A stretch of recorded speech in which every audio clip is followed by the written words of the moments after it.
Assalamualaikum warahmatullahi wabarakatuh. Nama saya Naira Alemoro Gunawan dengan NIM 680363334. Dalam video ini saya akan melakukan pengamatan mengenai kelistrikan.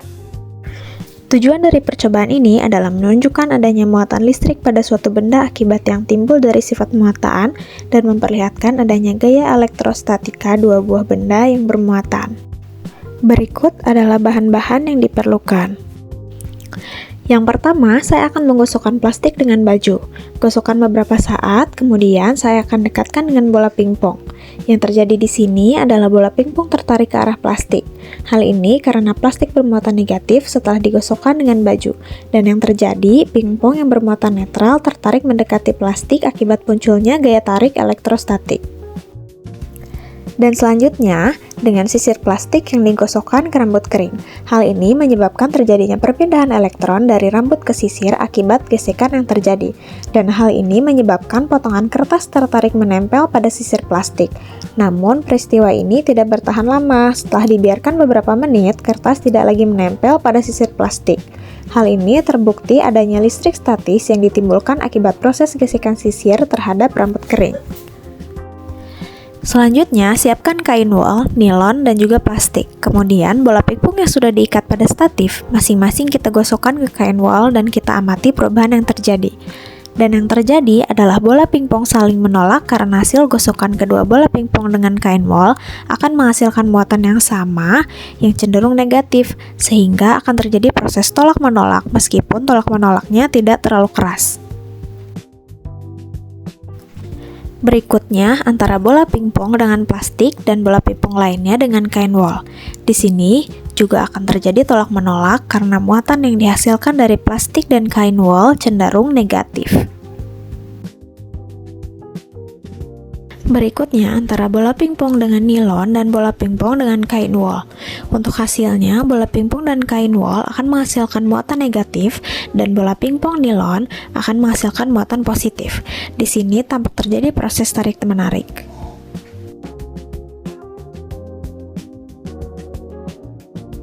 Berikutnya, kedua bola pingpong digosokkan ke plastik. Hal ini sudah pasti kedua bola pingpong akan menjadi bermuatan negatif sehingga terjadi proses tolak-menolak antara keduanya.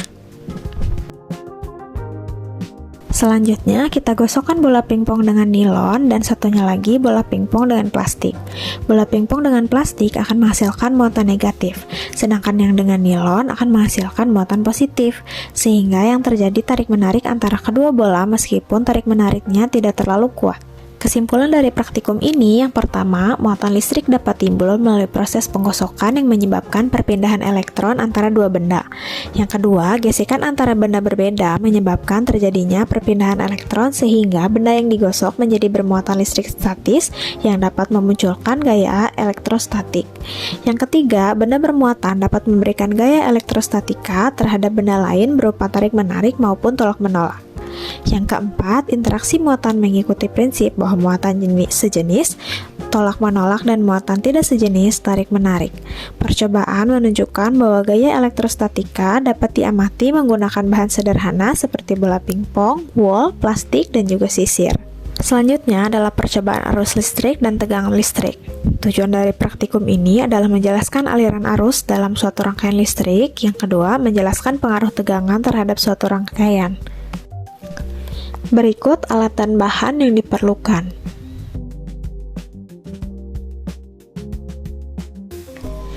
Yang pertama, ketika ditempelkan dengan besi, ternyata lampu menyala.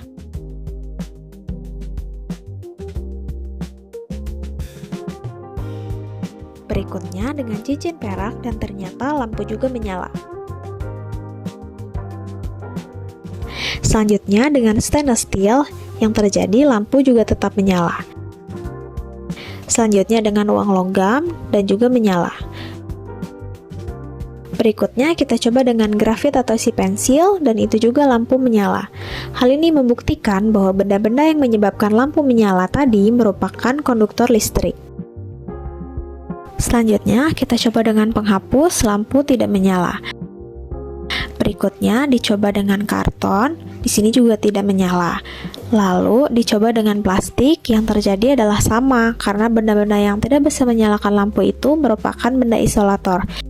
Selanjutnya, kita coba dengan menggunakan air keran. Dan yang terjadi adalah lampu juga tidak menyala. Ketika dicoba tanpa air, ternyata masih menyala, sedangkan dengan menggunakan air keran tidak menyala. Selanjutnya, kita tambahkan garam pada air dan kita aduk rata. Setelah itu, kita amati apakah air garam bisa menghantarkan listrik, dan ternyata bisa. Dan yang terakhir, kita coba dengan menggunakan kawat tembaga, dan sudah pasti lampu akan menyala, karena kawat tembaga juga termasuk konduktor listrik. Berikutnya adalah praktikum tegangan listrik. Yang pertama, kita rangkai dengan menggunakan kabel, lampu, dan juga satu baterai. Lalu kita coba hubungkan ke arah baterai bagian positif, dan yang terjadi lampu tidak menyala. Lalu dihubungkan ke satu bagian yang lain, juga lampu tidak menyala. Selanjutnya, kita rangkai seperti yang ada di video. Kabel kita hubungkan ke kutub positif dan negatif, ternyata menghasilkan lampu yang menyala. Selanjutnya, kita menggunakan dua sumber energi, yaitu dua baterai. Untuk menyalakan satu buah lampu, ternyata lampu menyala cukup terang.